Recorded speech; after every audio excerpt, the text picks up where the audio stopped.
People think social skills are something you're born with. Like some people naturally know how to talk, make friends, connect with others, while the rest are doomed to stay awkward forever. But that's not true. The truth is, you're not bad at talking to people. You're just out of practice. A lot of people slowly lose their confidence after a few awkward experiences. Maybe you embarrassed yourself in a conversation. Maybe someone ignored you. Maybe you felt judged. And after enough painful moments, your brain starts avoiding social situations completely. Not because you're weak, but because your mind wants to protect you from embarrassment. So you stop trying. You stay quiet in class. You avoid phone calls. You overthink every interaction. You spend more time online than in real life. And eventually, talking to people starts feeling unnatural. But here's what you need to understand. A conversation is a skill, not a talent. Nobody is born charismatic. Nobody comes out of the womb knowing how to make eye contact, tell stories, flirt, or confidently speak to strangers. We learn through repetition. The same way we learned language as children, through observation, imitation, and practice. And that means social confidence can be built. But modern life makes this harder than ever. Most communication today happens through screens, texting, DMs comments, voice messages, and online, you have time to think. You can rewrite your words, delete messages, edit your personality. You can appear confident without actually being confident. But real-life conversation is different. In real life, there's eye contact, tone of voice, body language, facial expressions, energy. And if you never practice those things, you never improve at them. That's why spending your entire life online slowly destroys your ability to socialize naturally. You become comfortable hiding behind a screen. If you really want to stop being socially anxious, you need real interactions. You need to leave your room. Go where people are doing things. Places with movement, energy, shared interests. Personally, I think the gym is one of the best places for this. People naturally talk there. You see the same faces every week. Small conversations happen easily. Over time, those tiny interactions build confidence. And I know this works because I watched it completely change one of my closest friends.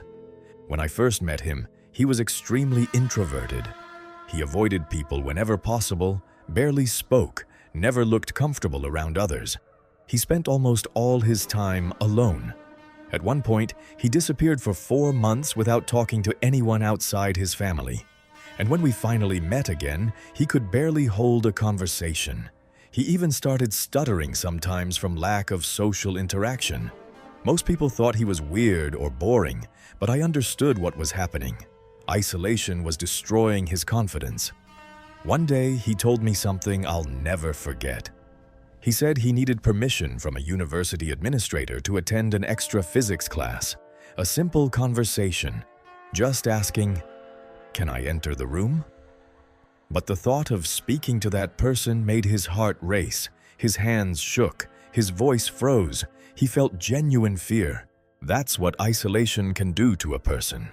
And despite being a good-looking guy, his interactions with girls always failed because he didn't know how to communicate naturally. Not because he was ugly, not because he was stupid, because he had no practice. Then, one day, I noticed he had a boxing wallpaper on his phone. I asked him about it and found out he actually liked boxing. So I invited him to my boxing gym. At first, he refused. He said he'd feel awkward. He said he wouldn't fit in. But eventually, he agreed. And honestly, that decision changed his life. The gym was full of energy, people laughing, training together, talking between rounds. At first, he looked completely uncomfortable, but little by little, I introduced him to people. Tiny conversations started happening every day. Nothing special, just normal human interaction. And after about a month, the difference was obvious. He became more relaxed, more confident, more expressive. He started talking to new people on his own. Eventually, he even started speaking to one of the girls there. Later, she became his girlfriend. Today, he's a completely different person. Confident, happy, in shape, working a good job, building a future for himself. And none of that happened because he watched motivational videos. It happened because he practiced real interaction consistently. That's the part people avoid. They want confidence without discomfort. But confidence is built through discomfort. Every awkward conversation, every failed interaction, every moment of embarrassment is part of the process. Social skills are not genetic. They are trained. And the more you practice, the better you become. So stop waiting to magically become confident. Go outside, talk to people, be awkward, fail, learn. Because the only way to become socially confident is to stop hiding from the world.